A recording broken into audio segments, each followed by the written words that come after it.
క్రీస్తునందున్న ప్రియులకు ప్రేమతో వందనాలు తెలియజేస్తున్నాను. నవంబర్ నెల 17వ తేదీ 2024.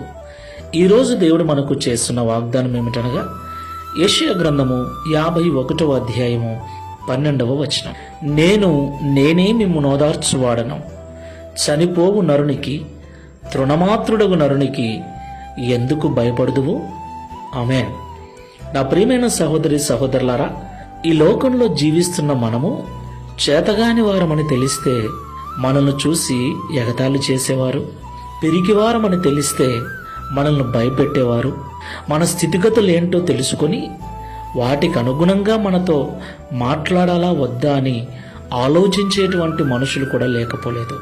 ఒక మాటలో చెప్పాలంటే ఈ లోకంలో మనల్ని అర్థం చేసుకొని మనల్ని ధైర్యపరిచి మనల్ని బలపరిచి మన స్థితిగతులను బట్టి ఓదార్చే వారి కంటే ఈ లోకంలో మనల్ని భయపెట్టేవారు, అవమానపరిచేవారు, ఇబ్బందిని కలిగించేవారే ఎక్కువ ఉన్నారు. నా ప్రియమైన సహోదరి సహోదరులారా, ఈ లోకంలో ఉన్న మనుషులు మనలాంటి వారే. మన స్థితి కంటే వారి స్థితి బాగా ఉండొచ్చేమో, మనకంటే డబ్బు వారికి ఎక్కువగా ఉండొచ్చేమో, మనకంటే వారు బాగా బ్రతుకుతూ ఉండొచ్చేమో, కానీ వారు కూడా మనుషులే. ఏదో ఒకరోజు మనవలే ఈ లోకము నుండి వారు కూడా చనిపోవలసిన వారే. అందుకే దేవుడు అంటున్నాడు, చనిపోవు నరునికి, తృణమాత్రుడగు నరునికి ఎందుకు భయపడదు అని. దేవునికి మహిమ కలుగునుగాక.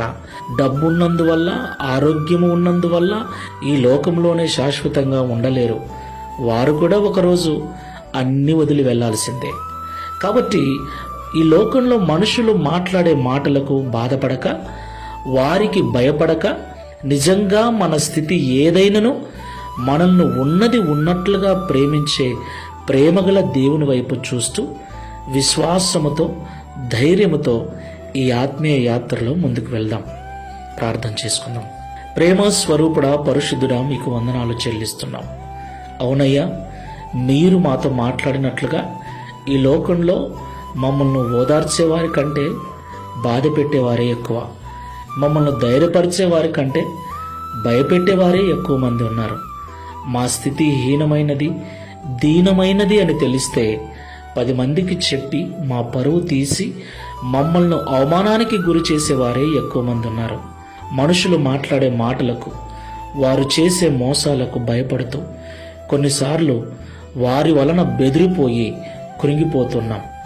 వారు కూడా ఒకరోజు మరణించేవారేనని, ఏమున్నా అన్ని వదిలేసి మట్టిలో కలిసిపోయేవారేనని, ఇక మీదట మనుషులను, వారి మాటలను పట్టించుకోక నీ వైపు చూస్తూ విశ్వాసముతో ముందుకు వెళ్ళటకు, ధైర్యముతో ప్రార్థనాపూర్వకంగా ముందుకు వెళ్ళటకు సహాయము చేయమని యేసుక్రీస్తు ప్రభుల వారి నామములో ప్రార్థించి వేడుకుంటున్నాము తండ్రి. Amen. Praise the Lord. God bless you.